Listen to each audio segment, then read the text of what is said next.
Handshakes, fist bumps, little hugs, fire hugs. Jackie has been working in Colorado and in Kansas.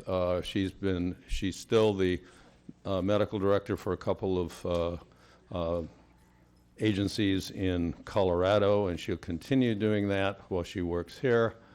And she comes to us with a lot of experience and some really good training and some great ideas. Okay, today we have a rather mixed program, mostly involving psychiatric issues, mental health issues. This has actually been arranged. Most of this is arranged by Dr. Mocht, and so I'll let him drive it after this first introduction. The first person talking to us today is Carl Wade, who is the Clark County Crisis Service Program Manager. So she'll be talking to us about the county process and about your interaction with the mental health professionals, etc. All right, Kara.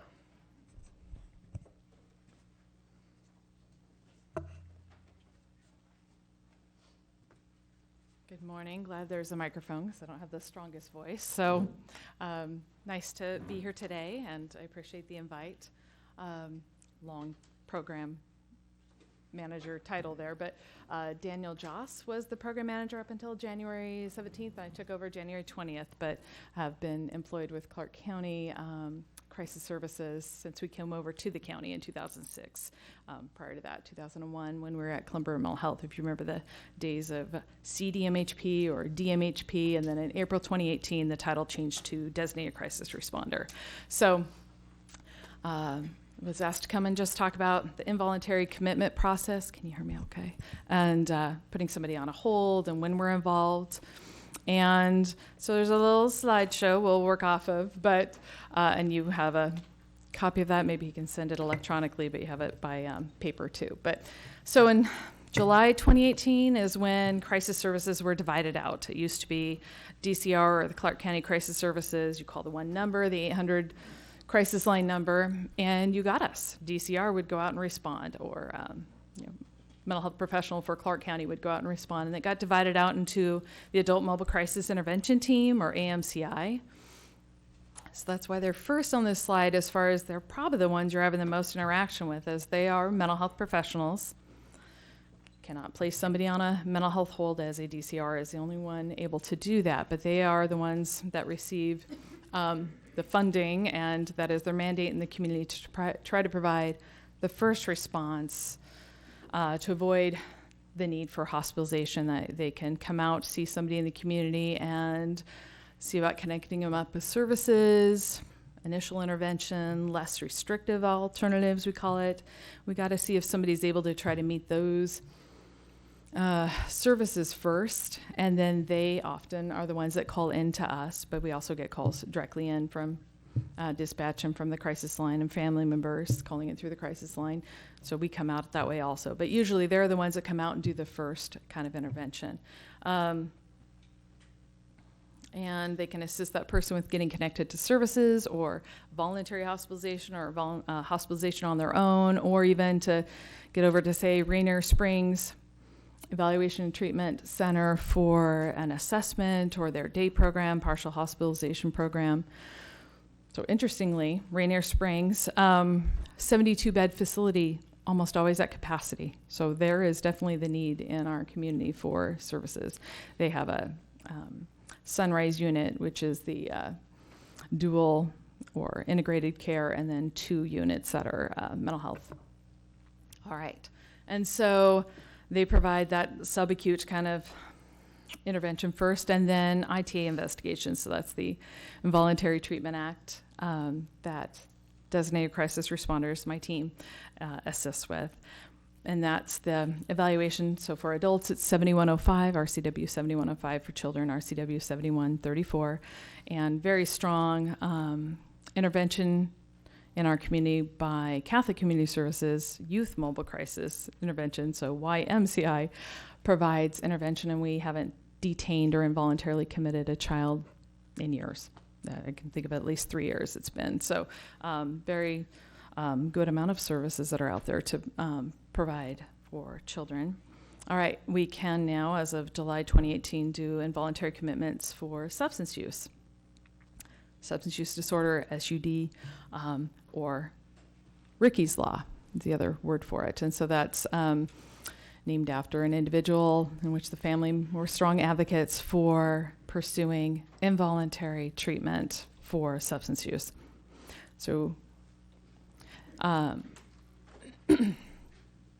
we do about 5 of those a month compared to 86 for mental health. So just to get kind of an idea of not that often, challenging to get to that point of somebody being gravely disabled, and it's on our slides here, but gravely disabled because of their substance use.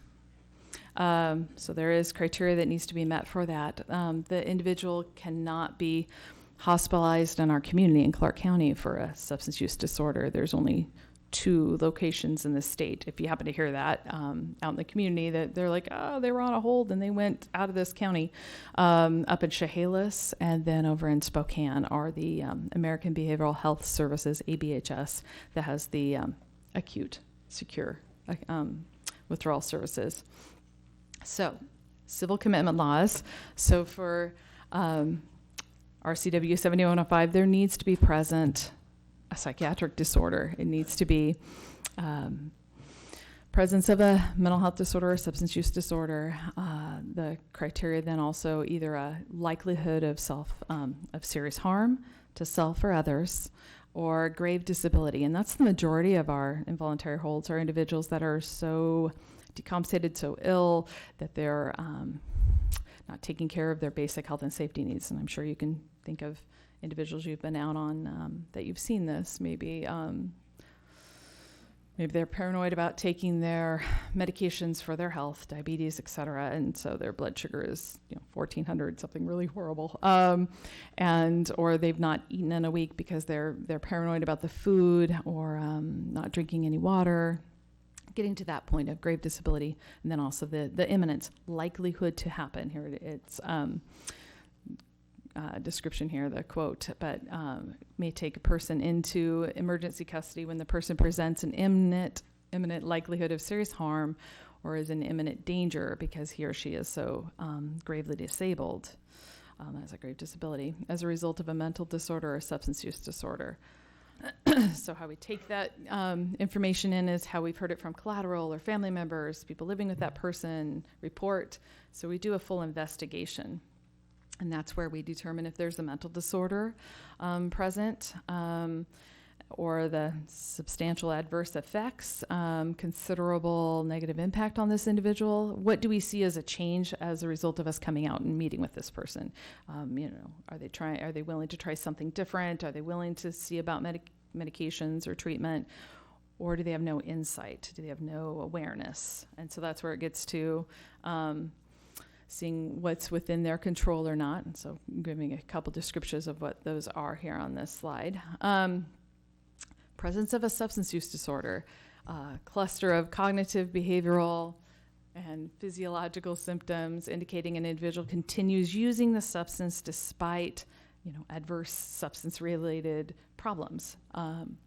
Diagnosis of a substance use disorder is based on pathological pattern of behaviors related to the use of substances. So either legal consequences, physical consequences, negative consequences, financial consequences. Have they lost their job as a result? Has it become so important to their life that it's out of balance, right? Where it's like controls them rather than their controlled use. So another important component to this is if there's failed treatment. If they've tried outpatient, inpatient before, and typical one I could just think of is about 5 failed attempts that they are trying to manage, and it's starting to manage them, or their actions They can't control it any longer. So similar, so likelihood of serious harm to self. That is imminent planning to take their life,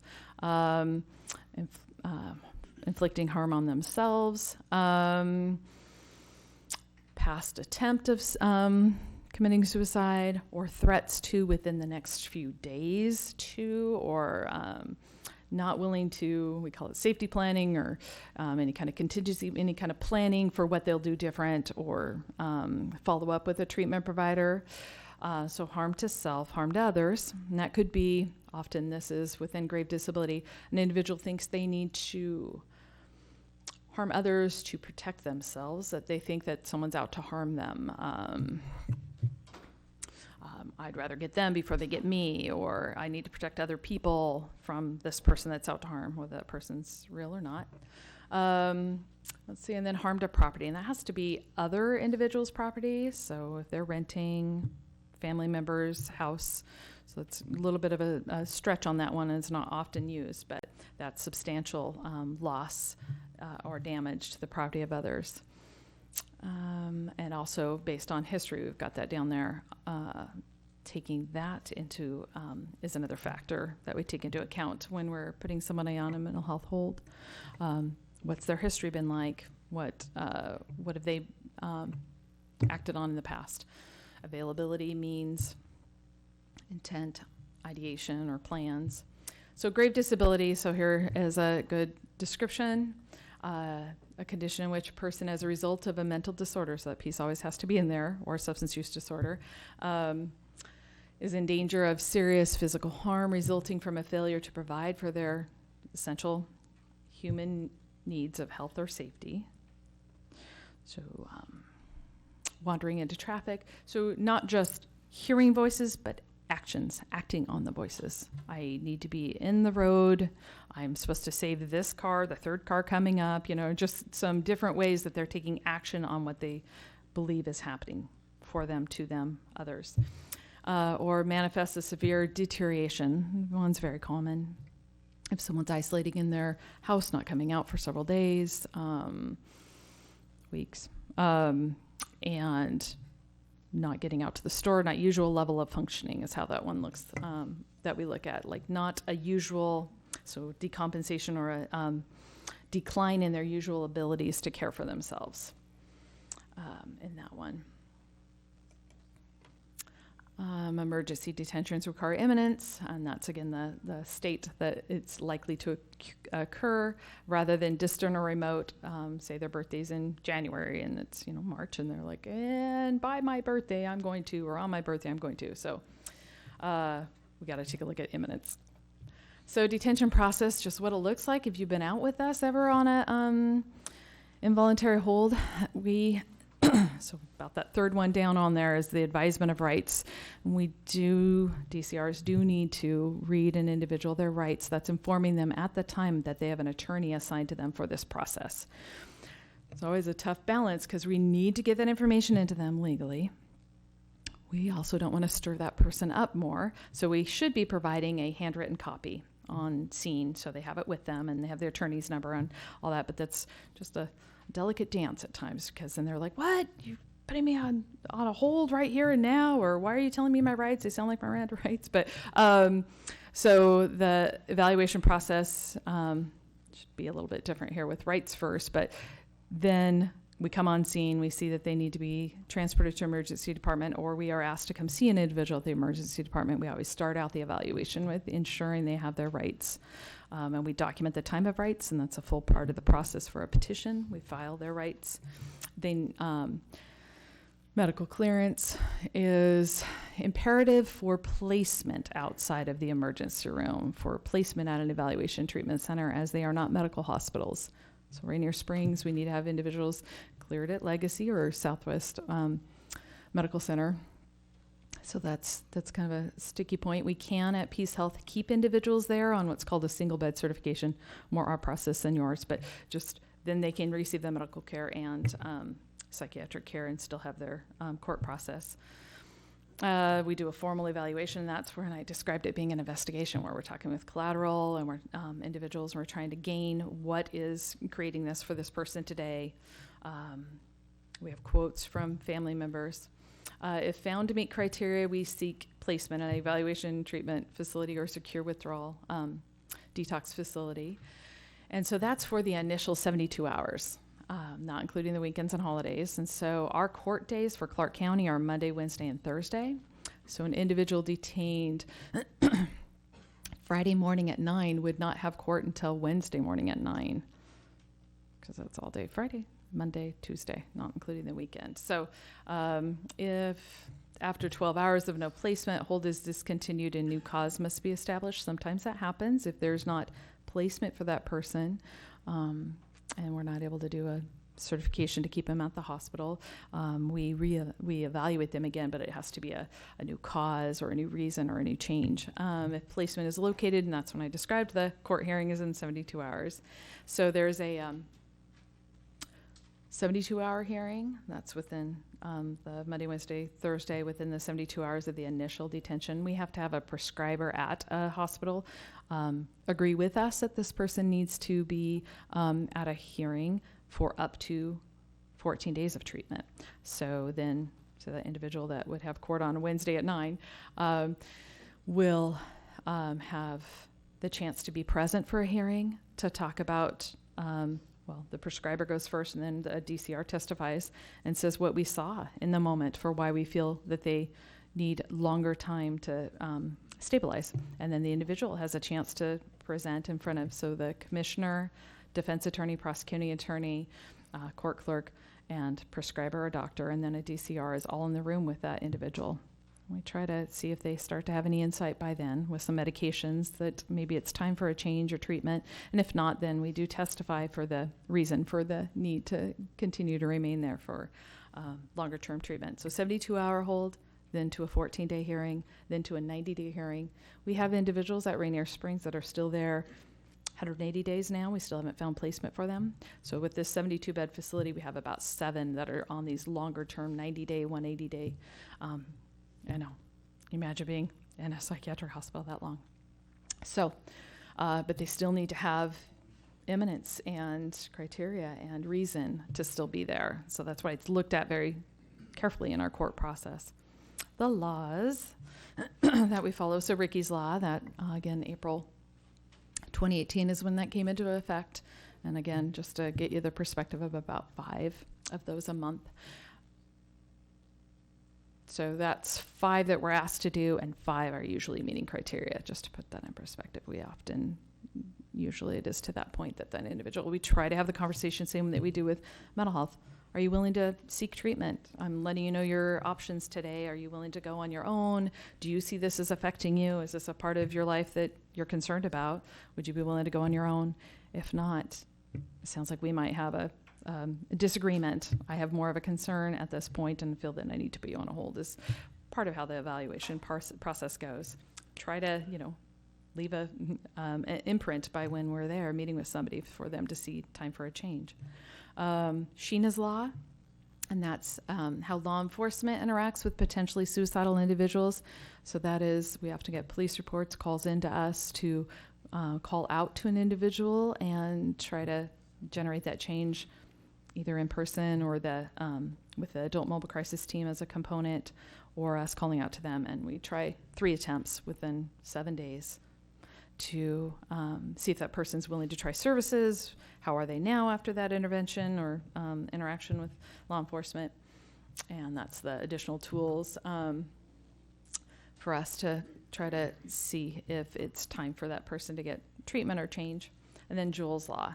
Jules Law is basically a family member, guardian or conservator of the individual filing their own petition. We do an initial petition, seeing that that person meets criteria. This is a family member presenting to the court system with, I'm concerned about this person.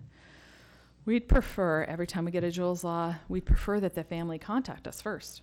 That's just basically a request for us to go out and see their loved one, and they might not have known to do that ahead of time. So there's advertisement out there as far as a Jules Law petition, but that's just so much work for the family member. I'd rather we were out there seeing them first. But that generates then an ITA evaluation out in the community or at the hospital, and that's the second part there. I think that is it. All right. Any any questions or anything I can answer as far as any interactions you've had, or anything as far as mental health or substance use disorder? So your definition of adult versus pediatric, is that specifically defined in our CW? It is, yeah, 13 and over, we can involuntarily commit, yeah. So Ricky's Law is actually, so 18 and over for Ricky's Law, yeah. Sorry. Could you give an example? We come across a lot of people who have substance use disorder. Yes. Like, can you give an example of like someone who would meet criteria under Ricky's Law versus someone who wouldn't? Sure.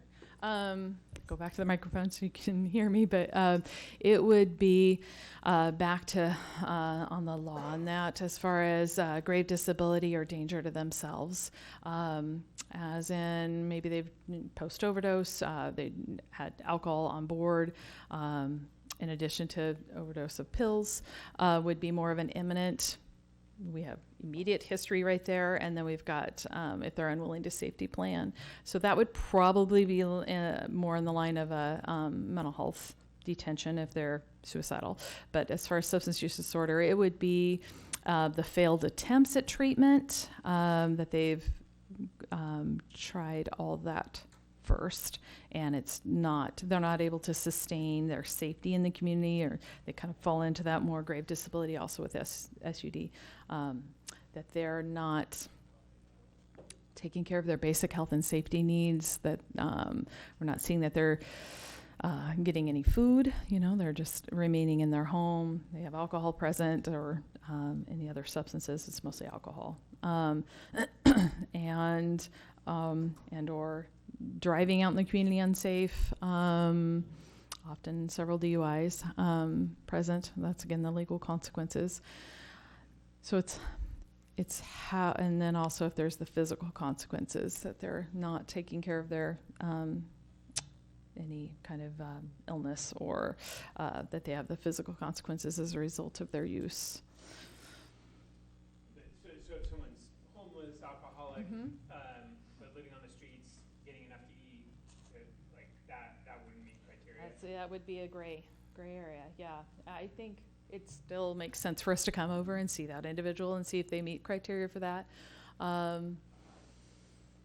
If they're refusing treatment, if they keep coming into the emergency room, as you know, we have several that just keep coming back. And so that's where we kind of get that track record a bit of, we keep trying all the systems we know to throw at that individual, and treatment we know, and intervention we know, and that person's just not there yet.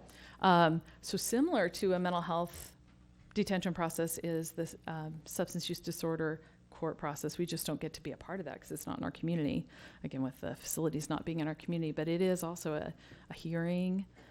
At that point, they try to see if that individual is willing to go voluntarily or stipulate to the reasons for the initial hold, and then if they're willing to get treatment. We have several individuals, as you all might have people in mind that you interact with, that you're like, oh, this person again. That we have several individuals that continue to need our support. Yeah. Is that a hand? Yeah. Oh, sorry. How do you get access to our documentation, or do you get access to our documentation for ongoing cases? I know we get police reports, but no, I don't. Let's see here. If you drop something off at the hospital, as far as reports to the hospital, they will provide those to us. We often have to ask. It's not an automatic. So that's, yeah. If someone has a mental disorder or a substance use disorder, but it does not appear that they are an imminent threat of harm, are you still able to ITU them? Not usually. That's often when it would be that adult mobile crisis intervention team going out and trying to support them into getting into treatment or intervention. Good question. They can also provide a 7-day bridge or follow-up to that treatment. We can also, part of our mandate too, is if we don't detain or commit somebody for hold, we have a 7-day follow-up plan also that we can have in place. And so we just try to monitor to see if then they still do they meet criteria now? Did they do what they said they were going to do? They were going to get in for an intake. Part of that can be a systems issue too if it's too far out. But no, Usually the adult mobile crisis intervention team goes out, provides that initial kind of assessment, or they could be a referral that you would make through that crisis line to ask them to go out and meet with that person, and then they would call into us for ITA. We've done that a lot. Last week we went with them on at least 2 evaluations in the community. Yeah.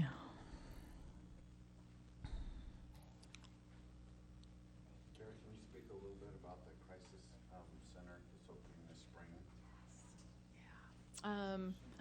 There's the Crisis Response Partnership meeting on Thursday, and Kara Siebert from Lifeline is going to come speak about it. So I haven't heard the full spiel yet, but yes, it's going to be a triage center for being able to drop individuals off instead of the emergency room, and they can stay there, 23 hours I think it is, but they're in chairs instead of psychiatric beds, but they are monitored and services are provided right then and there. But that's about all I know at this point. An opening hopefully soon, May, I think, yeah. So we'll know more. I'll know more after that meeting on Thursday, but that'll be another good resource to have. Instead of getting to the point of an involuntary hold, maybe that person goes there instead and is monitored, and maybe the adult mobile team comes there and can follow them for a week too, but just should be a good way to kind of funnel into services instead of always the most expensive hospitalization, emergency room. Yeah. Can you talk a little bit about the process when you're going out to serve an involuntary hold on someone? Mm-hmm. How does that function, and what are the problems that you have with that? Okay. Sure. So usually when they've met criteria, we've had them go for a hold. We've had them go to an emergency room on transport order. And then they get the medical clearance piece we were talking about. And then we present to them, they get a copy of the petition and the rights. They already should have had the rights at the time, but in case we give them another copy so they know their attorney for the process. And then hopefully we've got a chance to have a conversation with them about, we find that you met criteria, reasons to be on a hold at this time because of these actions and what's been reported to us. And you've actually said this to us, and that's quoted in this petition. And so we are serving them and letting them know that they will have a court process. Your court date is Wednesday or Monday. And then part of our responsibility is to inform family members for where that individual is going to be placed for that treatment. So family is informed at that point. Hospital location, hopefully Rainier Springs. By an example, though, for February, we had 86 ITA evaluations. That means people met criteria. And then 5 of those were were SUD, but the rest were the mental health holds. 21 of those went out of county and not in our county. So just something system-wise we need to work on. But so that's anywhere in the state that has a psychiatric bed for us to place individuals at. So that is also a struggle for telling family members, I'm sorry that you're, since psychiatric beds are precious commodity, we were able to locate one in Spokane. And so that's a hardship for a family member to get up there. And but hopefully we do make sure they have the phone number and can follow up and go make discharge plans with that hospital, or call to them and try to talk to their family member. But was that what you were looking for, is just the process? I'm more thinking, how do you get someone to actually come in to get to that evaluation? If you go out to evaluate a patient and he says, I'm not going to come, do you have the ability to get law enforcement to help out? And what is their, I know the county treats it a little bit differently than the city law enforcement does. You might talk to that a little bit. Certainly. Yes, there is more understanding as far as the transport order or pickup order, all different words for it, but it's a transport order we issue at the time that we're seeing somebody out in the community that we find meets criteria, and that is the order. If you've ever been handed one by a DCR, it's how that individual, how you have the right to be transporting them to Peace Health or Legacy on that hold, and hopefully it makes paperwork just easier on your end of, I'm just having this person transported. And yes, Vancouver Police Department and Camas, Ridgefield have a good solid understanding as far as transport order, and Clark County Sheriff, we're still working on the improvements about that, because it is in the moment there is enough that we think that person is gravely disabled and taking actions and at risk with the SUD or mental health that we don't feel comfortable leaving him there. We believe that person needs to get to the emergency room for either further evaluation by us or medical care, medical treatment, and we do believe as a mental health expert in that moment or SUD expert in that moment that they need to get to an emergency room for that emergent care.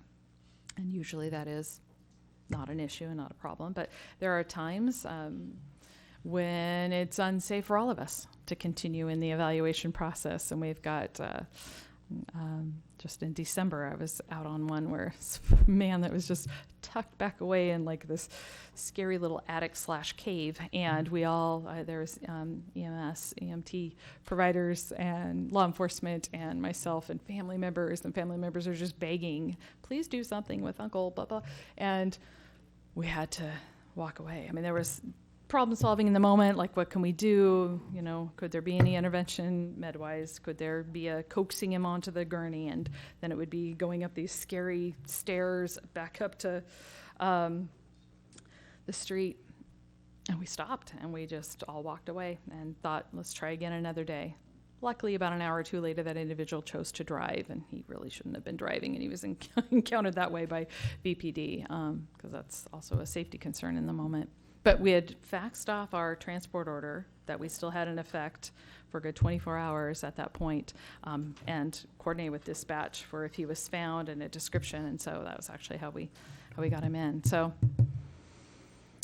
okay, anything else? Any other questions or? I mean, you've got my email if anything comes up, and we can coordinate further on cases, but all right. All right, well, thank you. Absolutely. Thanks. We're talking about excited delirium, huh? Thank you. Thank you very much. So my goal with this was to, rather than us spending a lot of time talking about different psychiatric disorders, to keep it practical and to keep it focused on the things that you're dealing with day to day on scene. And so with that in mind, we asked Officer Lee Gelsinger from the Vancouver Police Department to talk about de-escalation. So I'll ask him to come up now, and I'll have a brief presentation at the end. My name is Lee Gelsinger. I'm also with the Vancouver Police Department.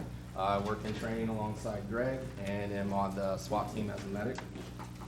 How many of you have seen this this presentation? Whole half of the room.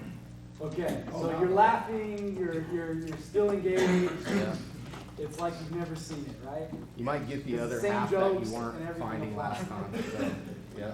And then this side of the room, who are we talking to? Where are you guys from? Who are you? general. AMR, definitely AMR. AMR? Okay. Who are you guys with? Yeah, who are you in the back? All right. Okay, so we're going to be talking about de-escalation.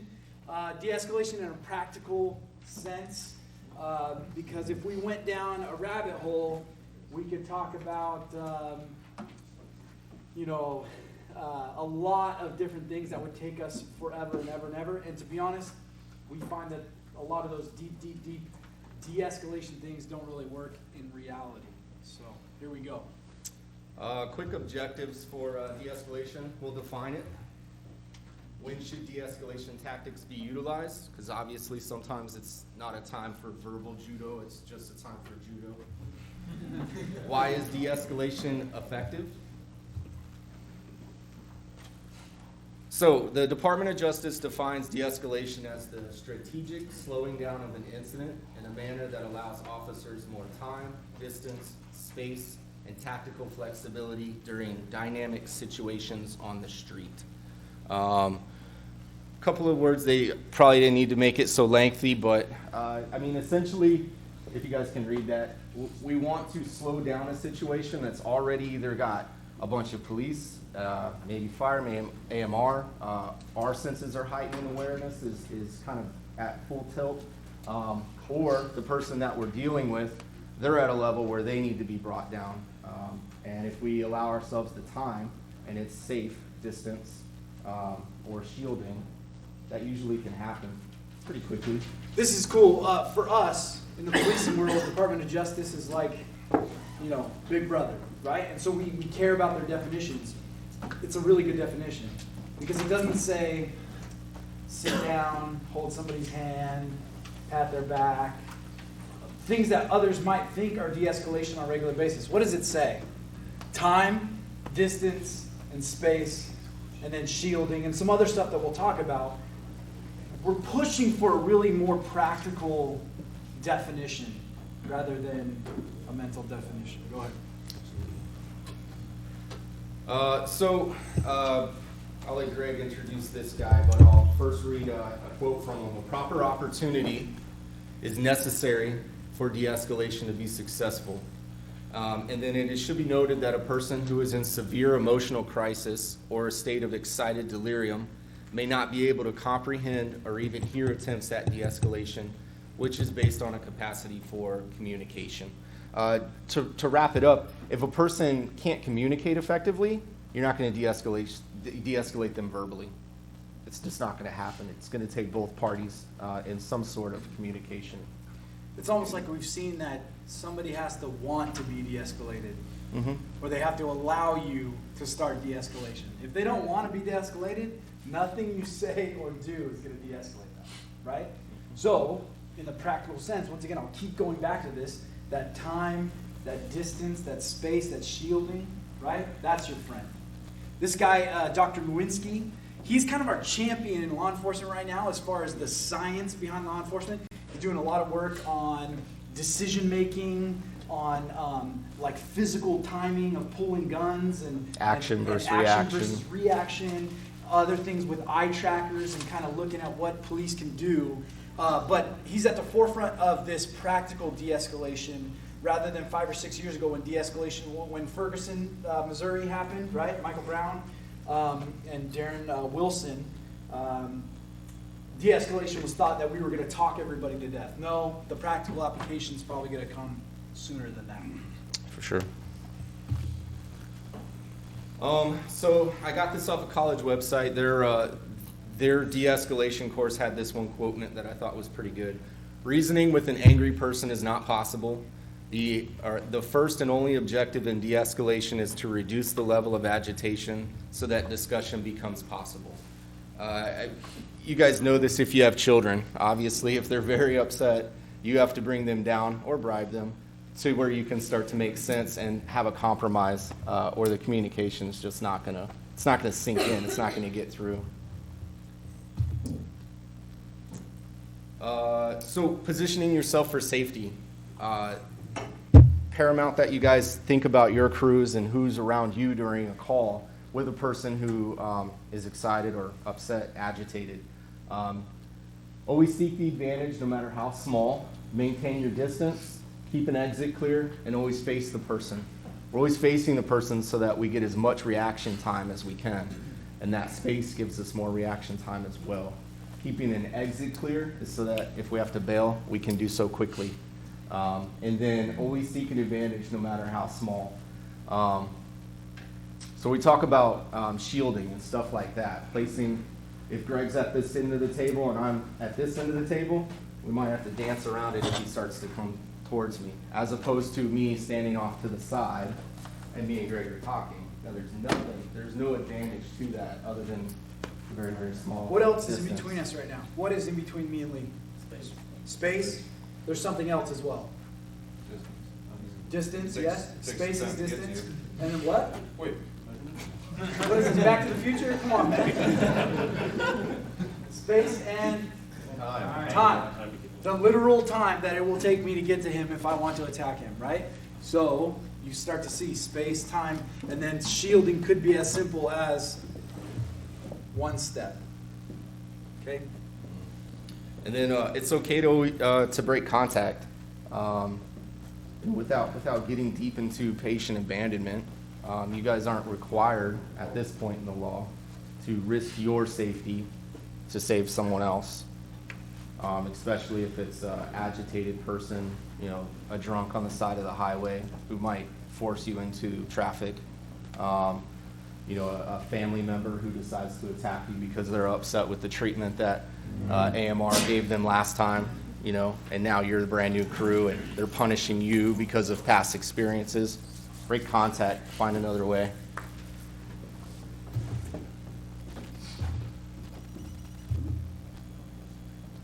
Assault in the third degree. So it is totally against the law to assault you folks while you're on duty. It's a felony. It is a felony to assault you while on duty. And what do you got for that? In our Battery. what's I up? think we were gonna do talk about assault and battery, the difference. Oh, what's the difference between assault and battery? What's that? Saying that assault is threatening, battery is actual physical action. Okay. Exactly. And this doesn't Yeah, say it's battery. pretty good. This says An assault. assault is just an attempt, right? I can swing at you on this, I assault. Battery, I actually battery. Yeah. And that's important. So it doesn't say the level of injury. It just says the assault. You've been assaulted. And we don't want to over abuse this, like because there's a different section for law enforcement if we get assaulted. You don't want to over abuse it, but at the same time, you don't want to never utilize it. I actually had a guy once that threatened to kill me. I arrested him, threatened to kill me, threatened to look me up in the phone book, find my kids, all this stuff. And it was just so specific that I felt like I had to charge him. Okay, so I charged the crime, and then I found out later through looking through 10 years of reports that he'd done it 4 or 5 other times and no cops had ever charged him. So why do you think he kept doing it? Because nobody ever said anything about it. So you'll have to gauge that as far as assault, if it's just somebody struggling to not be restrained versus looking at you, eye contact, and coming, you know, popping you in the nose or whatever, I don't know. Hitting you with a life pack. That would suck. Yeah, there's a bunch of stuff, right? Yeah. So these are all statements from a gentleman that writes for EMS1.com, and it kind of ties into that, excuse me, that assault. The emotional and physical behavior towards a patient experiencing a violent outburst during the call is just one aspect of looking out for yourself. So how you react to the person's actions is going to change, I guess, your level of interest, or also if you get yourself in trouble. Assume that during any violent patient encounter you are being recorded. Follow your department's policies and protocols throughout the call, and thoroughly document what you did and didn't do during the incident. Hey, let's talk about that for a Yeah. second. Has anybody, I know fire, and you guys have talked about it and had class about it, but any from the medical side, have you had anybody come up and cell phone you yet? Anyone on YouTube in the room? No? I mean, I'm hearing some Couple. yeses over here. Yeah. Okay, so here's here's how I pitch it to my baby cops, right? Somebody gets a camera out, and they are behind the camera, and they get to choose what they're going to film, right? They get to choose where to zoom. They get to choose when to start and stop. What does that sound like in the movie world? Direct. They're a director of that movie, right? And you have become, willingly or unwillingly, you have become an actor in their movie. You follow me here? So it's on you, it behooves you to be on best behavior during that time. And it is a modern thing, and we have to add that to our consciousness as far as safety when we're on scene, care, all those things. It's just something you have to add. It's not going away, right? Video will not go away. It's something that we have to add into our toolbox. So, be an actor in their movie. You're not acting different. You're not acting like you wouldn't. You're just simply acting appropriate. Go ahead. Like one tactic that I've heard is that if you wanted someone to stop recording without telling them to put the camera away, that you could ask them for their name since they're a witness to what's going on and they're recording it. And oftentimes when they're asked for their name since they're doing that, they'll be uninterested in continuing filming. I'd be interested to see that from your perspective, because in our perspective, you'll get this. Or I don't have to tell you my name. It's coming out. Right. Yeah. So I'm interested because definitely it's a different dynamic when you're on scene, right? I haven't seen that be super effective. What I have seen be effective is a simple ignoring. Yeah. That's the best that we've come up with. So. Yeah. And then lastly on here, if you are assaulted on the job as an EMS provider, you must absolutely press charges to make EMS better and safer for yourself, and more importantly for the next crew. You don't, maybe you have super confidence in your own capabilities, but you don't want to set it up so that the next crew gets attacked because of how you screamed at mom last time or that person. All right, so obviously I don't need to tell this room this, but the patient's agitation may have a medical explanation. It could be hypoglycemia, hyperglycemia, intoxication, which of course is number one, synthetic drugs, their prescription medication, or it could be excited delirium, and we know excited delirium is not going to be de-escalated verbally. And you also have to think they may have no illness or injury that explains their current level of agitation.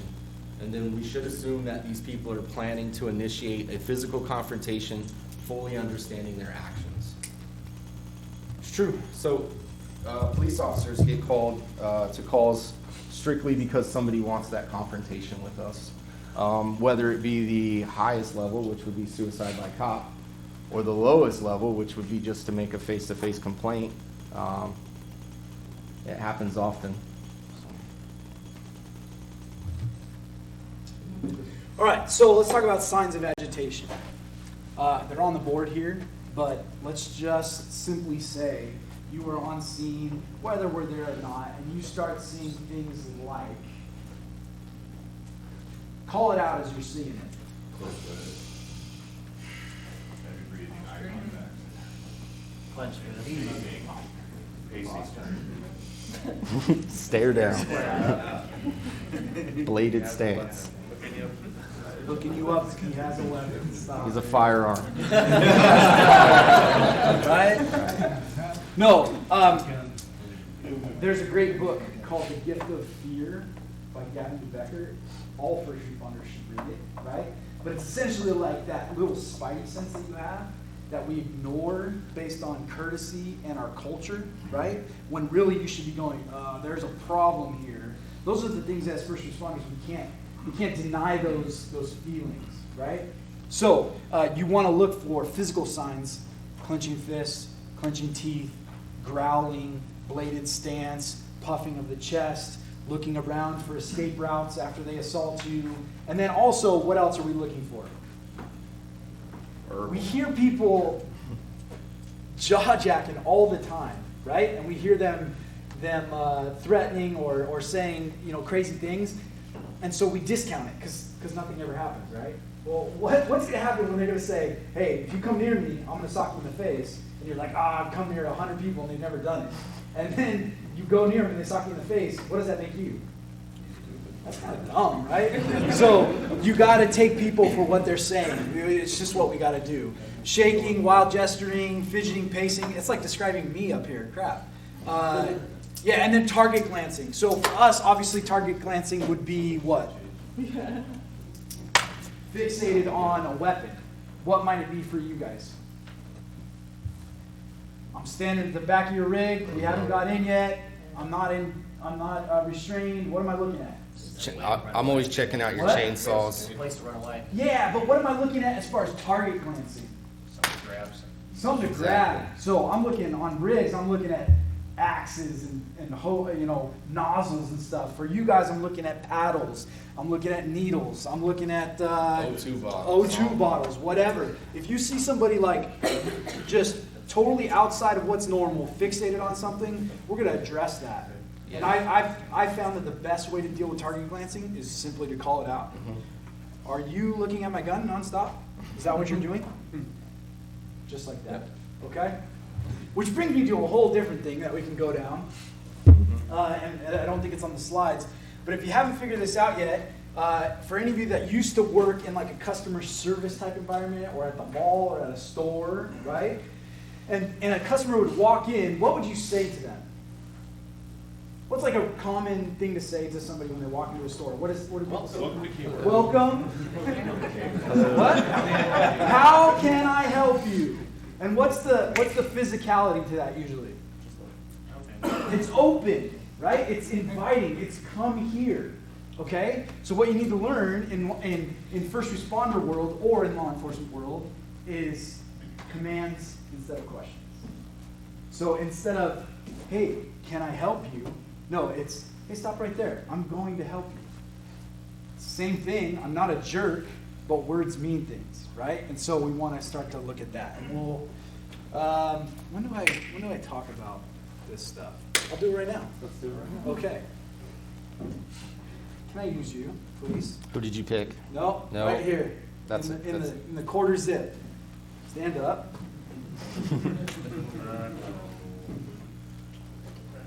Yep. So I'll have you, actually you can stand like right about here, okay? Oh, she's going for it. Stand right about there. Okay, so my fingers are crossed because this is how this works. Never met each other, yes? Yeah. Don't know each other, never said a word to each other. No. Okay, I'm gonna walk towards you, and you tell me when to stop based on your comfort, your zone, your bubble. Okay? We don't know each other, and we even say we're not in this room, but I want you to tell me when to stop. Just, you're gonna have a conversation with me. You understand where we're at? Okay. Very good. Are you a first responder? Is that gonna work for you? No, seriously. Seriously. It's like a family member coming up to talk to you, what the heck's going on, whatever. This is good. Is this good? These guys know because they've seen my presentation, but it's a trick, right? Hold your arm out in front of you. Go ahead, hold your arm out in front of you. It's a trip. It's a trip, like a trip off drugs, right? Okay, so hold your arm out and look at my arm. I've done this hundreds of times, and every single time somebody has stopped me 2 arms length away when I don't know them. Every single time, and I've done it hundreds of times, untested in front of these guys 6 or 8 times now, and it's always this. Why? Because you know deep down inside, somewhere deep down, lizard brain, that I cannot reach out and touch you. Right? So your body, your mind is leaving that reactionary gap without you even knowing it. Right? Now we know each other, we're coworkers or whatever, and we have to have a conversation. Tell me when to stop. Right? This is very normal because what does she know? A, I'm not going to reach out and sock her. B, if I had to, I could touch shoulder or whatever, right? This is common too. So we have to talk about this reactionary gap. You want at least this. You should feel uncomfortable if you're not working on a patient or inviting somebody into your space if they are right here. And then it's simply command, not question. It's not can you step back.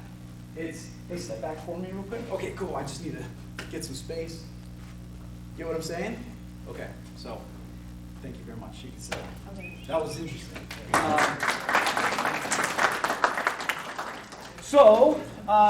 Just one little piece additionally to that. What do you do physically if somebody is encroaching on your space outside of verbal stuff? What do you do?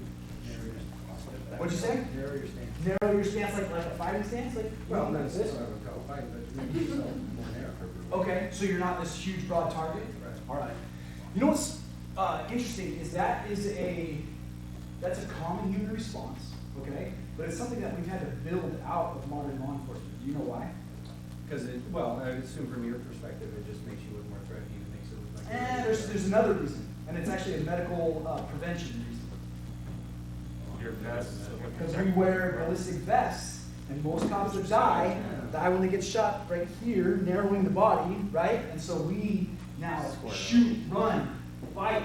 It's not this anymore, because we've noticed that we do better when that catches forward, right? So, as far as physicality and what we want to do with people, there's a saying that good fences make good fences make good neighbors. So literally, we are going to have you, if you encounter somebody that wants to encroach upon your space, I'm making you feel uncomfortable. You feel that, right? You feel how weird that feels? I like to get hugged, so let's get a little closer. You did hug me and then wouldn't let me go.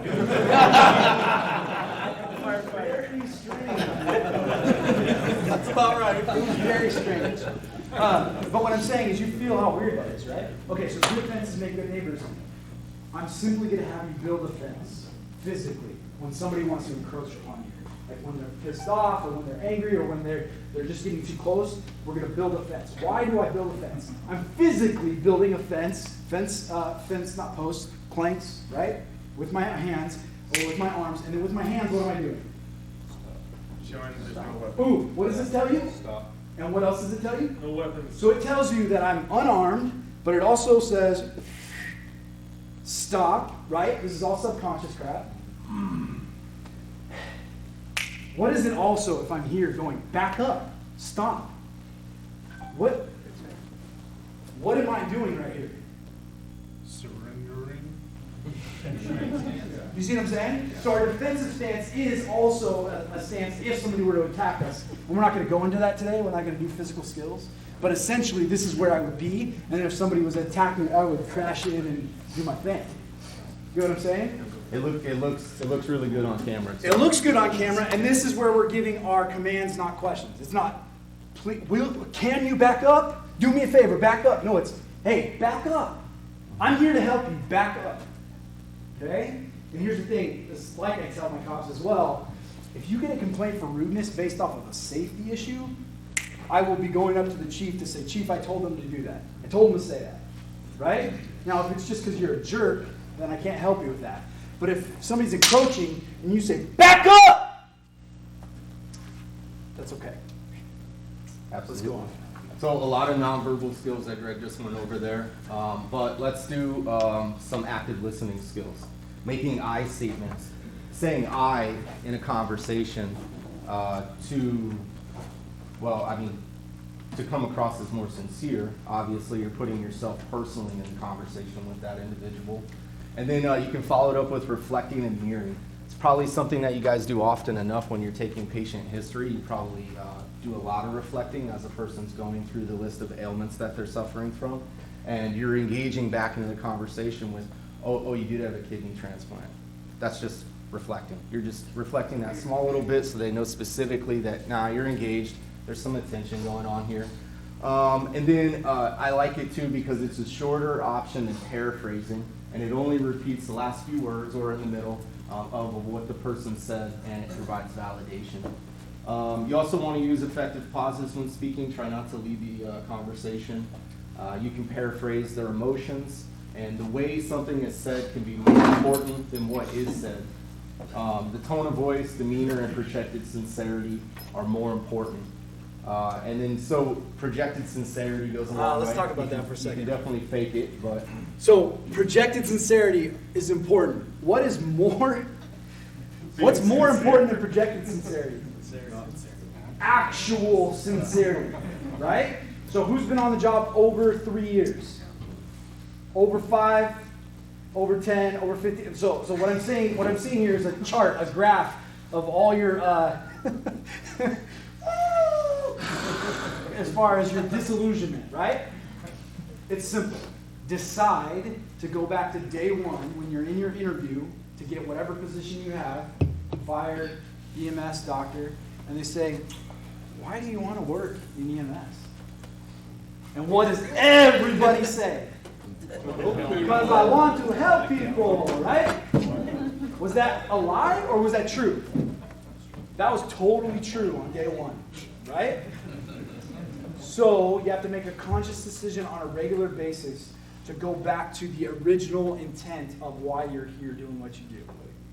I mean, we all deal with contracts and money and, the same person over and over. We do that, and it sucks. But if we take ourselves back to this original intent, we're in a good spot. I want to talk about a couple things down here on the responsive listening skills, okay? We want to acknowledge people. If they're mad, you want to acknowledge it. It's not just so that it's out in the open and they know, where you stand with them, but people like to be validated, right? So acknowledge what they're going through. It's okay to apologize. It's okay to apologize. If I would have been Greg Catton, Corporal of Vancouver Police Department, talking to you, I will say even 6 or 8 years ago, but probably more like 10 or 15 years ago, I would have told you, we're the police. I'm going to get there. I'm going to do what I'm going to do. I'm not going to apologize for it. Are you kidding me? Now it's like, why wouldn't I apologize? Oh, I'm so sorry we kicked your door in. Like, and it's not even insincere. It's like, no, it's a genuine, I'm sorry as a human being. We did it. Apologizing is okay. Yep. And then, if I gave you nothing today besides two things, the first would be time, distance, and shielding. Okay? That's your number one de-escalation setup.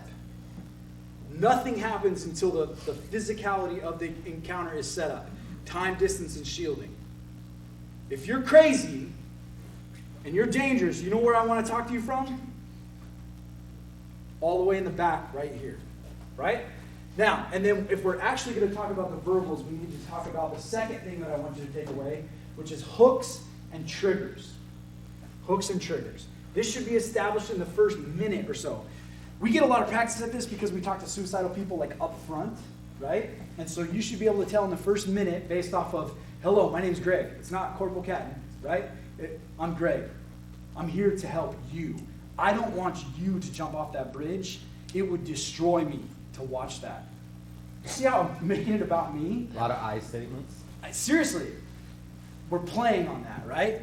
Hooks and triggers are going to be, hey, don't jump off the bridge, Lee. Your mother-in-law loves you, bro.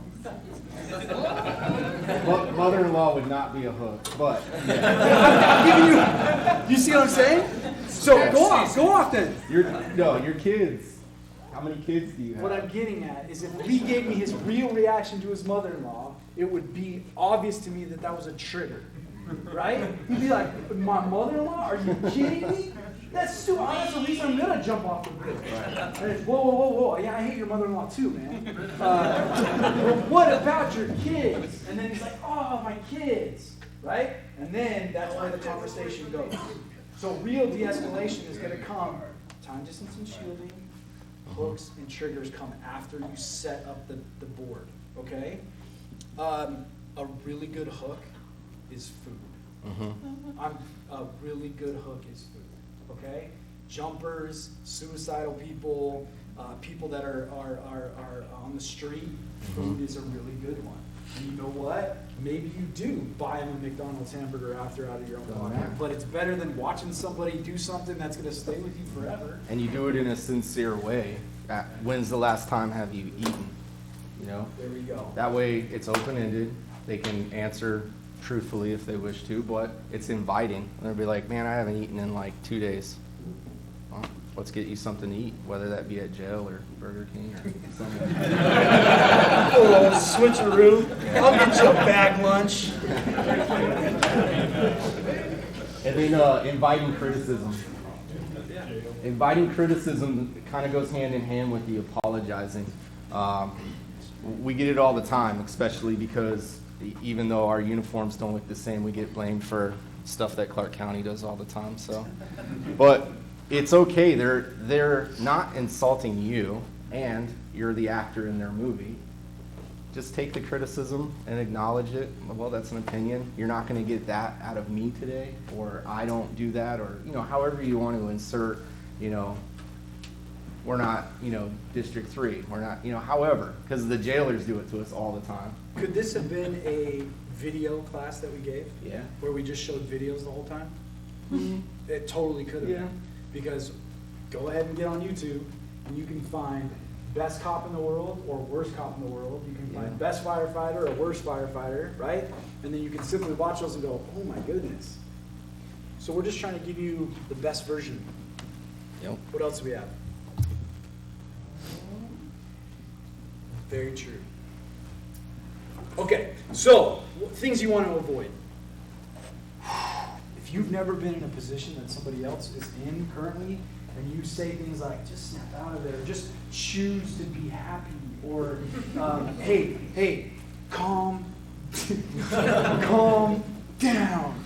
Ooh, that one does not work whatsoever. Okay?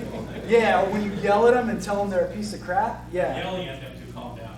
Calm down! Yeah. Oh man, isn't that policing 101 though? Because like physically and physiologically, we are amped up. Oh, it's the worst. And think about how, and I'm sure you've heard this before, but think about how you're dressed when you're at work and how you treat people. And then, just for fun, go do that to your spouse. It's so hilarious. No. So hilarious. And No, those no. people see you the same way. Even though you're in the uniform, they don't respect that. You're not going to be like, hey, sit down. Let's talk. No. Okay, so snap out of it or the calm down is not going to work for you. Sarcasm. Oh my goodness. How do we deal with the stresses of our job a lot? Joke around. Holistically, it's jokes and sarcasm. Have you ever been on a call where one of your coworkers, or maybe you, use sarcasm and then you instantly see that that was the wrong choice? Right? And that's probably most often. So leave the sarcasm for after the call, for the debrief, for you to deal with. But the sarcasm, not good. Problem solving, are you really there to solve their problems? Hold on. Let's say it's a complex medical issue. Are you really there to get them from A to Z? No, you're there to assist in your bubble at the moment, right? And so we're not trying to come up with complex solutions for their problems. You're there to listen, to assist, to get them where they need to go, to get them into a state where they can get better care. Understand that. Don't make light of their experience, okay? If you say, I understand, and you are the different race, different gender, different age than this person, and they have some problem you know nothing about, don't even try to make the leap. Avoid blame and moral issues, okay? Here's the thing. We live in a world that's big. People do a lot of weird stuff, I think, right? But to them it's not weird. So we cannot put those judgments on other people, especially in a crisis or a de-escalation type of thing. The other thing I want to talk about there is many times. Now, Lee and I, we're about the same age. We've been in policing about the same time frame. We're about the same height. Lee is much more slender than I am, but we're both white guys, right? In our mid to late 30s. So this isn't going to necessarily ring true for what I'm telling you right now, but there are many times when I'll be talking to somebody right here and they will hate my face.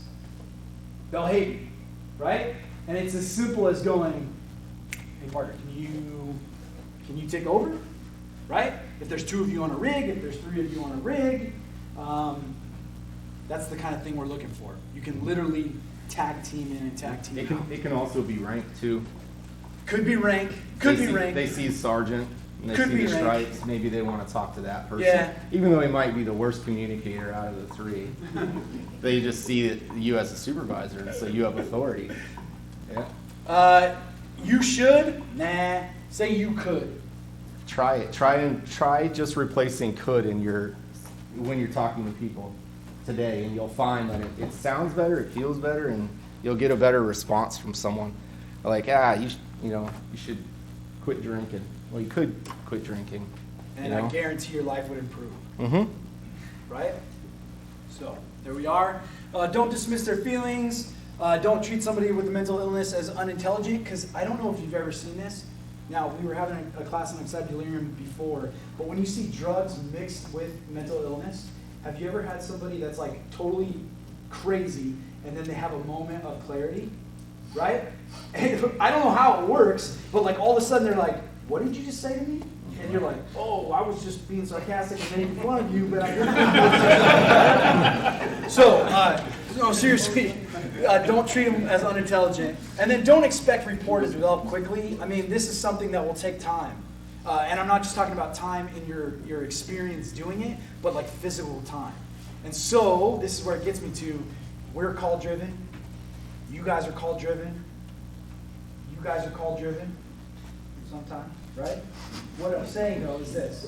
What I'm saying is, what's the problem with taking an extra 3 or 4 minutes?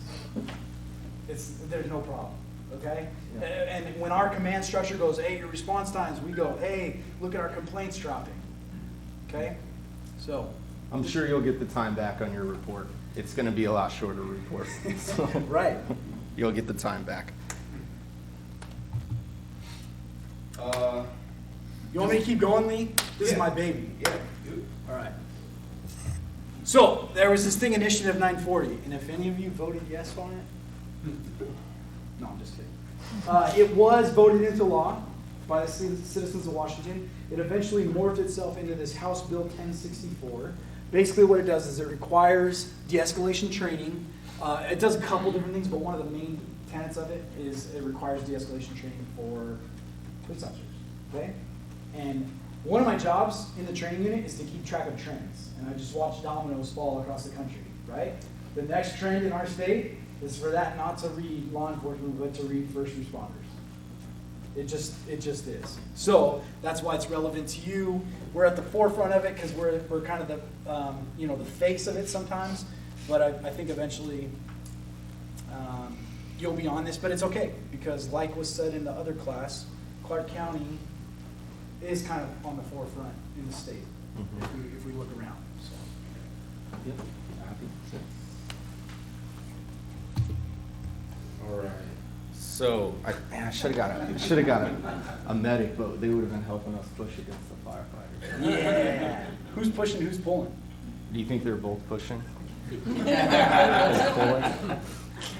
Any questions at all about de-escalation or the class or? To me, it looks like they're working together. It's good. See a couple of dream. All right. Well, that's all we have. Thank you. All right. Good luck.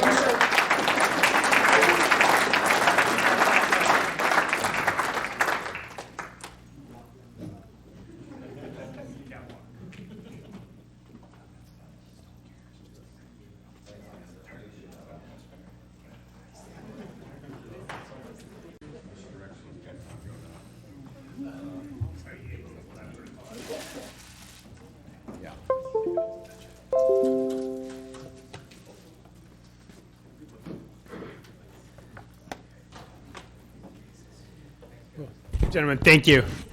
So this will be brief. I'm just going to talk a little bit about alternative destinations, and then Dr. Whitwer is going to talk about what I know you're all excited to talk about, COVID. And then as time allows, we'll do case reviews. So just a brief review that in our recent protocol revisions, we've added in a protocol that allows for patients to go directly to an alternative mental health facility. So currently that's Rainier Springs. In May, this facility on Lower River Road, we anticipate to open, and they're going to be able to take patients as well. How many of you have had to deal with a frustration because one hospital or the other was on divert? Yeah. And that's a huge systems issue, and it has to do with inpatient capacity. But one of the things we've seen a huge jump in recently are the number of psychiatric patients, especially elderly psychiatric patients, that end up spending long times in the emergency department. At Salmon Creek, over the last, 2017, 2018, we had, at that moment, we had 90 patients that stayed over 24 hours in the emergency department. In 2019, we had 180 patients stayed, and the vast majority of those are elderly psychiatric patient. So anything that you can do that can appropriately and safely get someone to an alternate destination means that we've got a critical bed available to take care of a sick medical patient who needs it. So that's why this protocol is in place. I have no question that you are going to come up with a lot of frustrations trying to implement this protocol, and you're going to get someone who meets almost all the criteria but not one of the criteria, or someone who meets all of the criteria but Rainier Springs says we don't have any beds available. This is not going to be perfect, but every person that you can direct right to where they need to go is going to have huge benefit for the system. So just as a brief reminder, well, we need to include someone in this. It's a 911 dispatch. To start with, we're using a narrow population, ages 18 to 55. They have to be willing. So to be clear, this is not the person on the involuntary hold. They still require emergency department transport. They still require the medical screening. But if they're voluntary, willing to go to the alternative destination, but that's where these skills, like our last presenters, really can be really helpful, because if you have the sense that this is the right place for them to go, you can have a lot of influence in convincing them to do that. So these are patients that are cooperative, non-combative, normal level of consciousness, no dementia, and they can perform their activities of daily living. They can feed themselves, they can dress themselves. So who can't go? Not if it's a new onset of mental illness. I just did a spinal tap yesterday on a woman who was 45, never had any report of mental illness before, and all of a sudden she's hallucinating. I think that's not a patient who can go. No reported history of overdose, no trauma that needs anything other than a bandage, no loss of consciousness or seizure, not someone who we know is pregnant. If there's obviously any other acute medical or traumatic problem. And then, again, we're trying to start by keeping this narrow, making sure that everyone has confidence. So patients who are on anticoagulants, so that's both warfarin and then the novel anticoagulants like Eliquis or Pradaxa. Those are not patients who can be entered into this just because that brings up a lot of medical issues. You can imagine there are not a ton of 18 through 55-year-olds who are on anticoagulants, but we want to keep this narrow. We want to make it work. And then if we have a long history with this, we could potentially broaden that out. So to be clear, someone on aspirin is fine. Someone on Plavix is fine, just not something that interferes with the clotting cascade like warfarin or one of the novel anticoagulants. Questions about inclusion or exclusion? So there are vital sign limits. And then, so you're going to perform the assessment. You are going to ask the patient, this is where we trust your judgment as medics. And if this is the right thing for the patient and the emergency department's not going to add any value, you can steer the person in this direction. Hey, you might need to wait a long time in the emergency department, but I think we can get you right to where you need to go. How does that sound? Then you're going to contact the receiving facility and make sure that they're available to receive. Contact medical control. There can be a brief conversation just explaining that you're taking, this is why you're taking this person. This is why they meet the inclusion and exclusion criteria. You're going to document a checklist, leave that at the facility. And then if anything falls out of that, then we're happy to see these patients in the emergency department. Questions about that? I do have a question. Yeah. Up on the checklist up there, I didn't see anything about like suicidal. If somebody's severely suicidal, would they not qualify? No, if they're suicidal and they want to go, they want to get help, then absolutely, this is fantastic for them. It's for the person who is suicidal and either combative, not agreeing to go. Those are the patients that need. But if they can work with you, they're like, I want help. This is absolutely the person who could benefit from this. Other questions? Do they take patients from withdrawal as well as mental health? Because I tried a couple times and they continually say they want medical clearance. Right. Right now, they can't take they won't take someone who's acute withdrawal. Yeah. Because they don't have acute medical detox. Now, down the line, and do not hold your breath. But we'll promise somewhere around a year and a half, so you can say maybe 3 years of the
Yeah.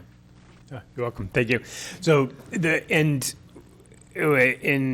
keeping with our last presenter, with an eye towards trends, the model where you call 911, you either refuse or you go to the emergency department and rinse and repeat, that is, there are going to be more and more alternatives. So as we roll things like this out, we definitely want feedback. We're going to start by keeping them narrow, but there are going to be more and more chances for you to exercise your judgment as professionals. Okay, where's the right spot for this person? How are we going to get them there? And so this is a tool to back you up as we do this. I anticipate that this will ultimately increase over time because you do have the skills to get patients to the right spot. Thanks. Yeah, one of the advantages right now, and you could take, is that many of the cases now will have the adult crisis team out there. The adult crisis team is a mental health professional teamed with a peer. Peer is somebody who's had issues, has been in mental health, and now is there to help de-escalate the situation, because it turns out that people will talk to people who have been together, they can say, "Well, I know what you're feeling." It's a lot different if you really know what they're feeling, what they're talking about. So, if they determine, if they get there first and call you and say, "Hey, this person should go to the alternative facility," whether it's Rainier Springs or the new county facility when it opens in 2 months before. That makes your job easier. You can say, you call, just go through the process. Because they're not gonna do a medical clearance. You're gonna do the baseline medical clearance for someone to go to an alternate, but if the person, first off, has to want to go, they have to be willing. This is a voluntary thing. If they weren't voluntary, that's why they go to the emergency department to find out if they need an ITA.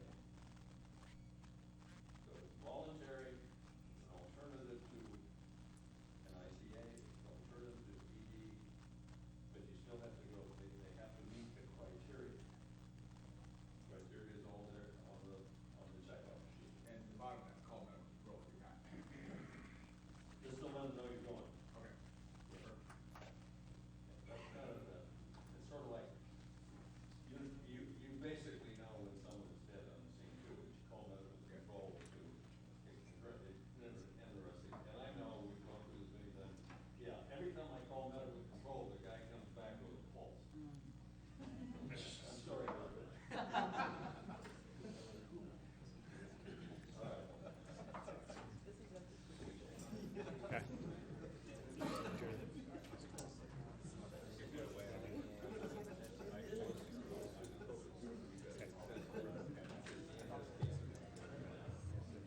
There, I got that corner. Yeah, got the corner. All right. We're probably not going to have time to go through case reviews today. Too bad. But because we thought we'd probably want to know a little bit about COVID, we finally beat it down, and no. And as a bad sarcastic, kind of humor joke, yeah. I mean, this is something. I mean, this video today will go viral. Okay. Now, enough of that. Okay. All right, we have made a few changes. We've had a couple of things, and I will get into the issues as we go along this. So, just an update on, we've already gone through it was in November, December, we did the usual pre-virus, pre-flu lecture, and really a lot of stuff hasn't changed, but we're going to get a little bit more aggressive now. COVID-19, which is actually SARS-CoV-19, primary method of transmission is respiratory droplets and close personal contact. So we think that the biggest persons at risk are people who have personal contact, usually that would include family members, people living, in the same closed space for a period of time. It spreads relatively easily, and it spreads sustainably, which means it has a the person is infected for quite a while. People are most contagious when they are the most symptomatic. Well, duh. I mean, if they're coughing, that's when they're coughing out respiratory droplets. If they're not coughing, they're not putting out as much respiratory droplets. Some spread, however, is probable before you show symptoms. Now, right now, we are only testing people with symptoms. You understand the reason that we're not testing is because we don't have the tests. First off, there's not enough tests. It wasn't until a week ago, Thursday, that Washington State had any tests actually in Washington State. All the samples were sent to Atlanta to CDC. So, transport time,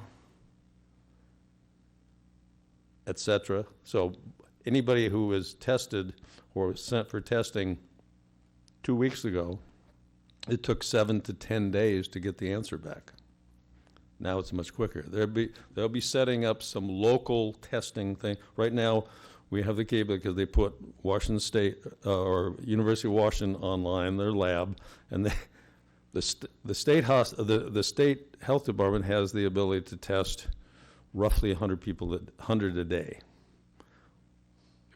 They put University of Washington on, has the ability to do 2,200 a day. So, but they don't have the number of tests. But it's much better. And we'll have some local testing soon. It's promised sometime within the next, local, it may still have to be sent to Seattle because they've got that kind of capability.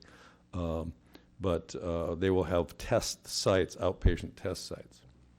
Now, remember though, this is primarily respiratory droplets. Now, so respiratory droplets get on surfaces. They get on things. They get on, and then you get them on your hands. It goes, you touch your eyes, you touch your nose, you touch your mouth. That's the characteristic of human beings. We generally put our hands into most bodily orifices once or twice a day at least. It's very odd, but I mean, watch a pack of apes or chimpanzees. We're not that far away. So, but you're talking big droplets and you're talking contacts. So keep that in mind because that makes a lot of difference when you have to deal with personal protection. Symptoms occur 2 to 14 days after exposure. Now, my guess is it's actually more than 2 days. My guess is that we just didn't know when these people were actually exposed before. So it's probably closer to a 7 to 14 day kind of thing.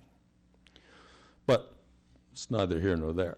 Mortality is right now about 2%. The greatest mortality is under the elderly and those with comorbid conditions. I mean, and this is where the curve is entirely skewed. If you look at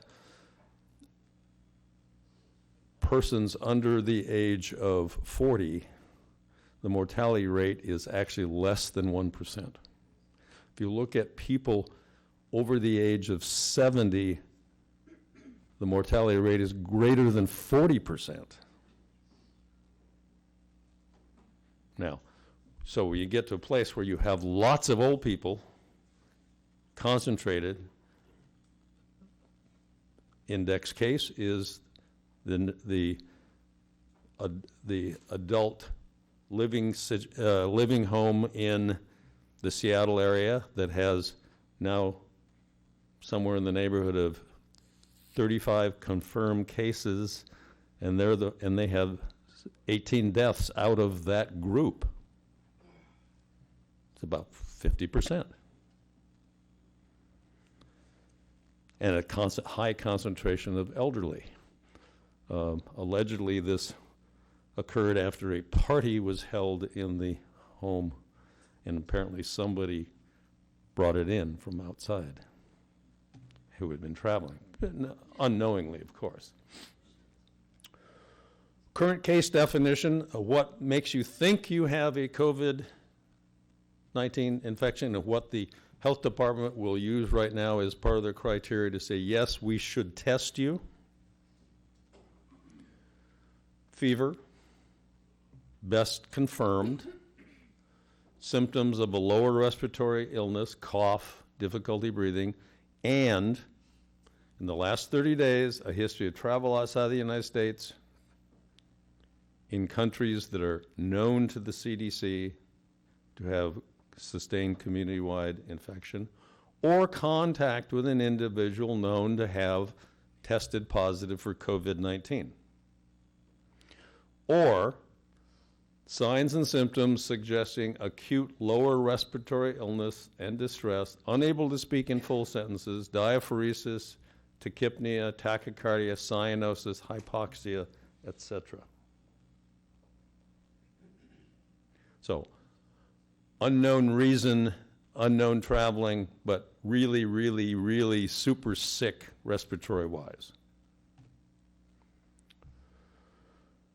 We are using, it's driving me a little nuts actually, but CRESA is using the Emerging Infectious Disease Surveillance Tool, EIDS, which is a computer-generated thing where when someone calls in or calls in about a patient, or a patient calls in themselves and saying, I really feel sick, I'm coughing, they ask a series of CDC-generated type of questions like, do you have a fever?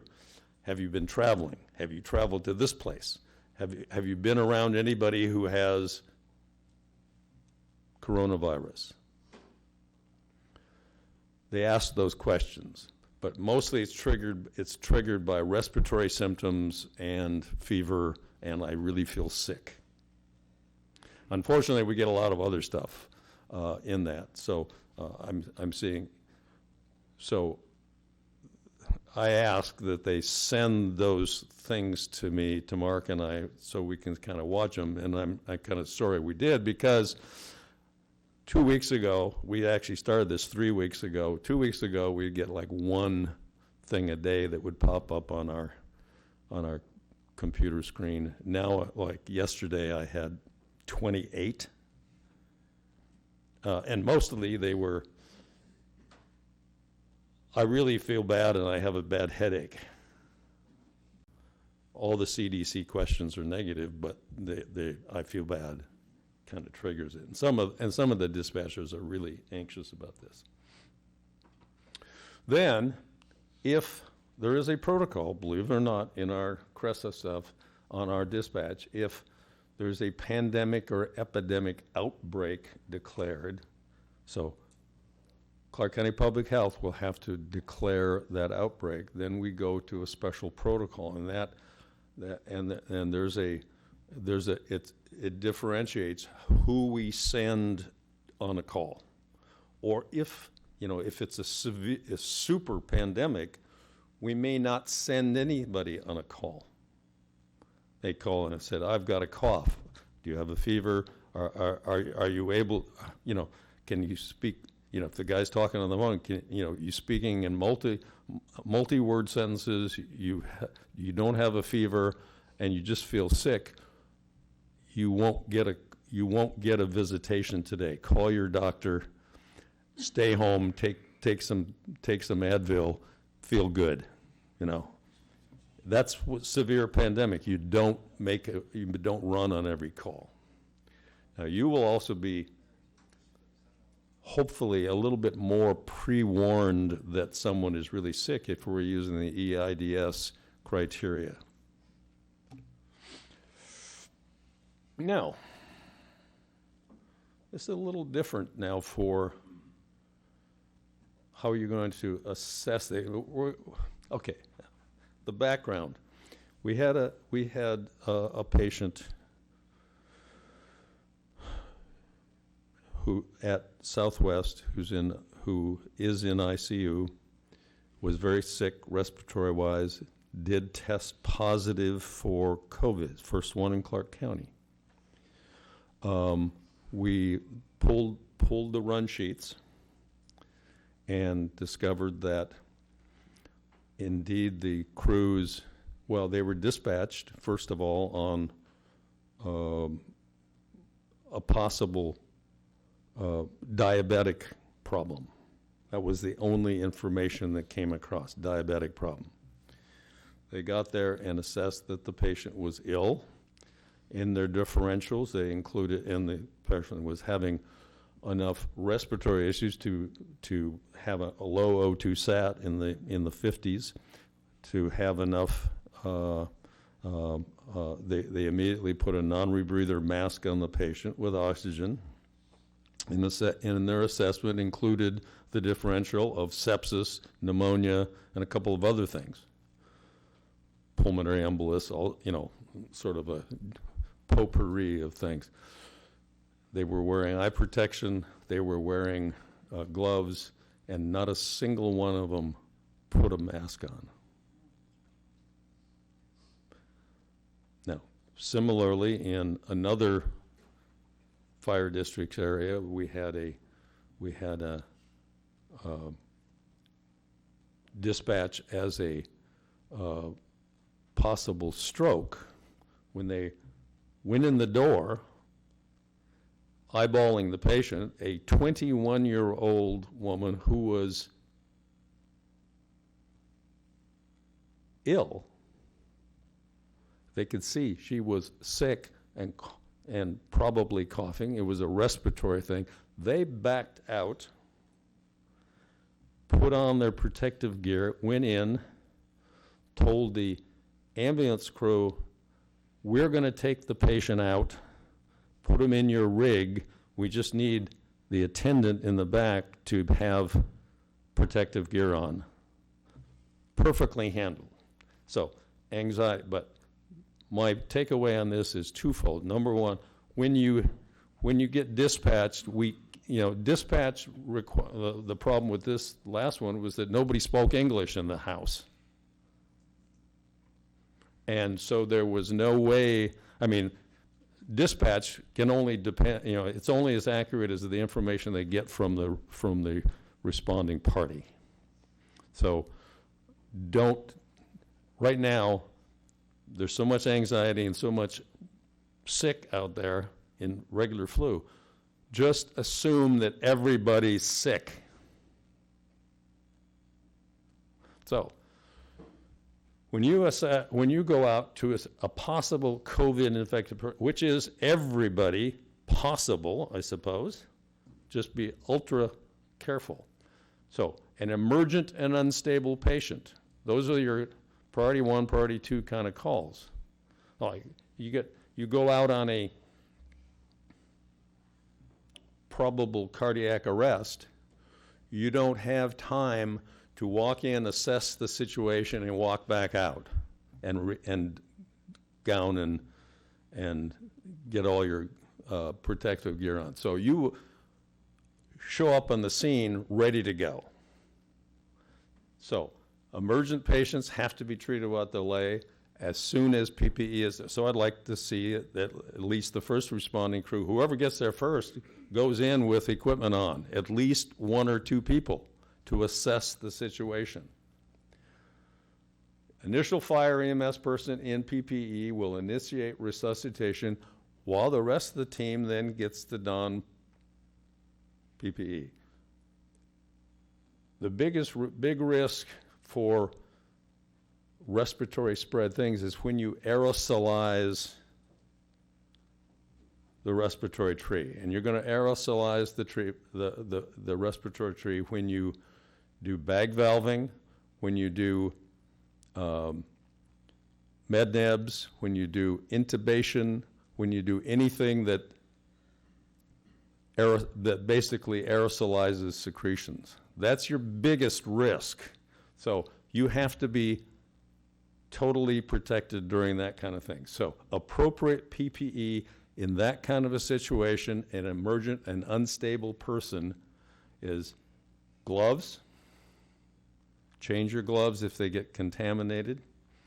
disposable isolation gown, eye protection, goggles or disposable face shield, and an N95 type respirator or powered air purifying respirator when you do aerosol generated procedures. So assume in the emergent patient you're going to be doing that. So you go in there prepared for everything. Now, a stable patient. So when you're going in on the level 3 and lesser dispatch, send one provider in with proper PPE, and proper PPE I'll define slightly differently in that kind of a case. That person goes in, makes contact with the patient, but keep your 6 feet away if you can. You can talk to the patient, assess, is this a sick patient or is this not a sick patient? Is this, this is a little old lady who fell down and can't get up. Or this is a little old lady who has, or this is someone who has not an illness-related thing. I can use regular PPE then at that point, which is gloves, still an isolation gown for the people on direct contact with, respiratory protection, and that's goggles, that's a procedure or a surgical mask. Washington State Public Health has evaluated things as because these are droplet things that unless you're aerosolizing things, that gloves and a regular surgical mask will protect you adequately against anything. And you put a mask on the patient as well. Surgical mask. You don't put an N95 on the patient, put a surgical mask on the patient. And you use eye protection. Eye protection is goggles or a disposable face shield. Most of you don't have, but you've got goggles now. What constitutes a goggle? What you're trying to do is trying to keep droplets from going in around your glasses. So regular glasses don't do that. They don't. So we're talking about wraparound kind of goggles, or the actual goggles that have like a ski goggles that have a seal to your face. Those are your own. They can be cleaned after the fact. You don't have to throw them away. Now, if you aerosolize, so you go there, this is not a sick patient, this is an asthmatic patient who needs a med neb. You've got your N95 usually on your person. Put the N95 on when you're dealing with an aerosolizing procedure.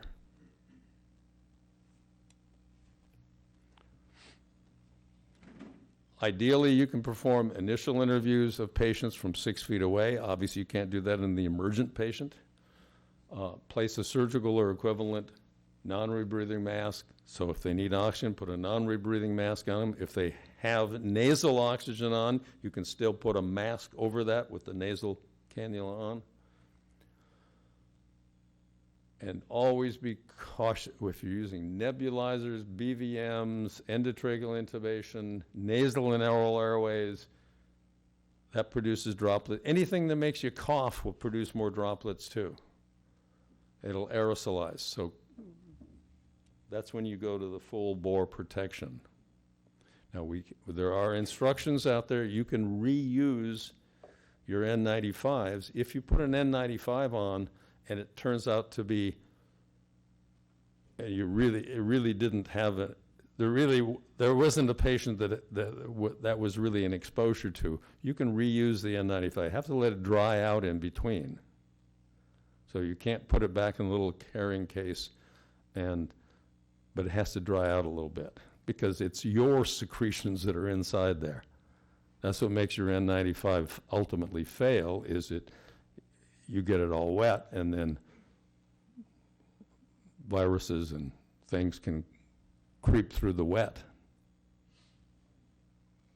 That's why it doesn't do any good to steal the N95s and wear an N95 around all the time to protect yourself. It doesn't work because it takes a short period of time of using it all the time before it gets moist from your own moisture.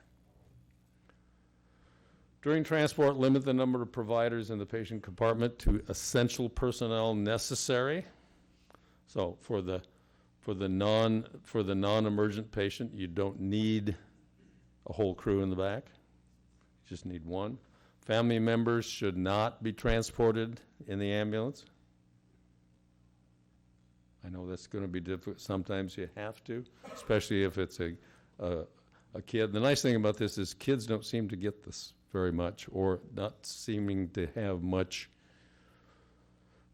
They may be asymptomatic or very minimally infected or very minimally affected by the virus. Isolate the driver from the patient compartment if you can.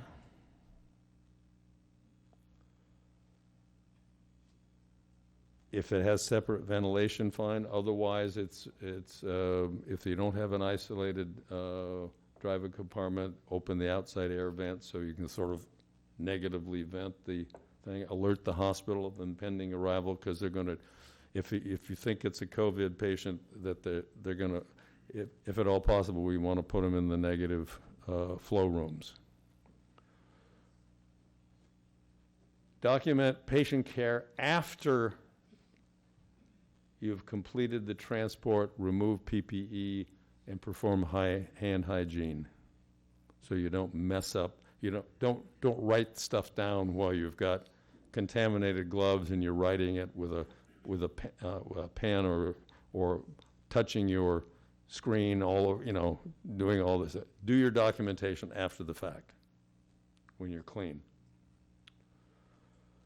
and then clean your transport vehicles. That's all. You've got that information already, and you've got review your donning and doffing of protective equipment and things. So, the cases, the 4 personnel who were, in our opinion, exposed without appropriate protective device, we put them on home observation for the duration of the 14-day, so 7 days after their initial transport, because that was 7 days before we got the diagnosis of a positive COVID. If they do not, and they have not developed any symptoms, they're taking their temperature twice a day, and in contact with, and the public health is following them every day too. So hopefully they will not have any symptoms. After 14 days, they'll get a clean bill of health and be able to go back to work. So be careful out there, protect yourself, that's the whole thing. Anticipate that you go on a call, just anticipate that this may not be what it got dispatched as.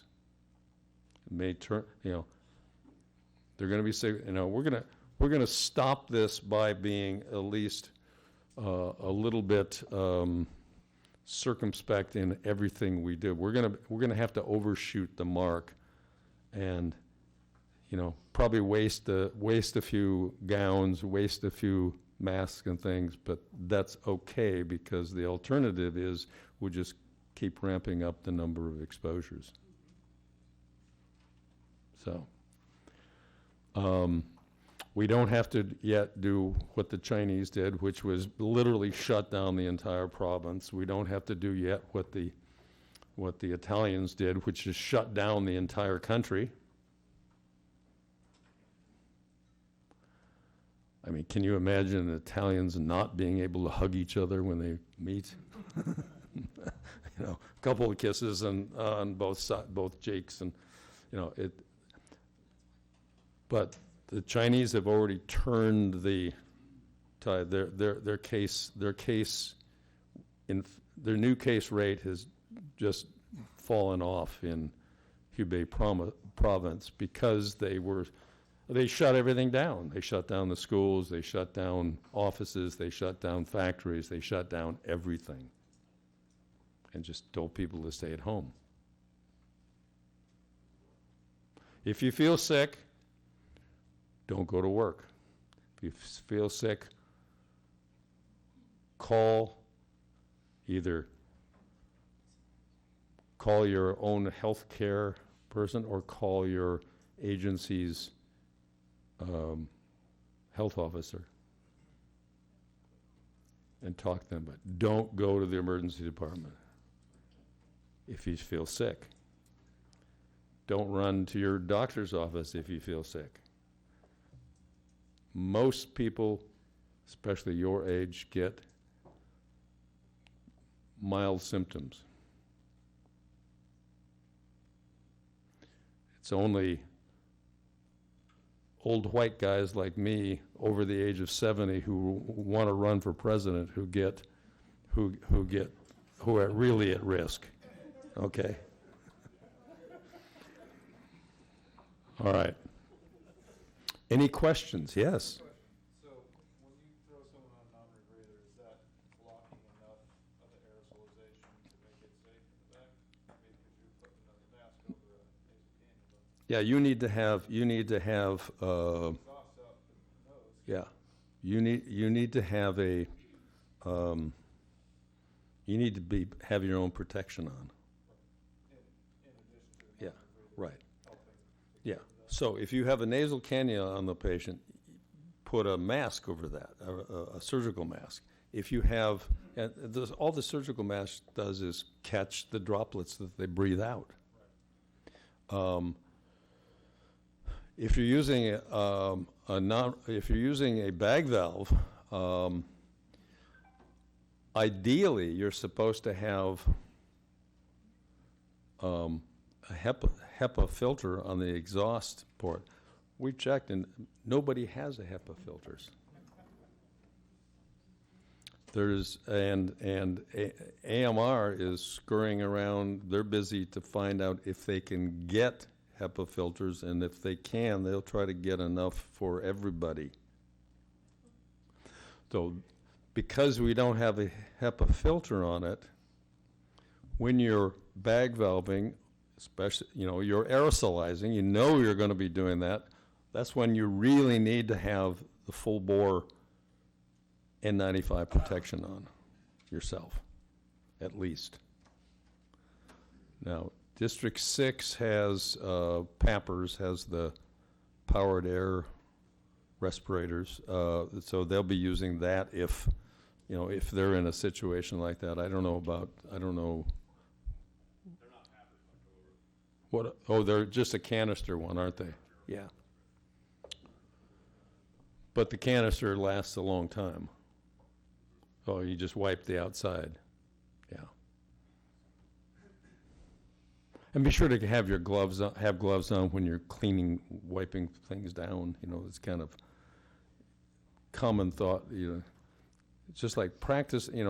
Review and practice the donning and doffing. It's not a natural thing for most people. I watched them during the Portland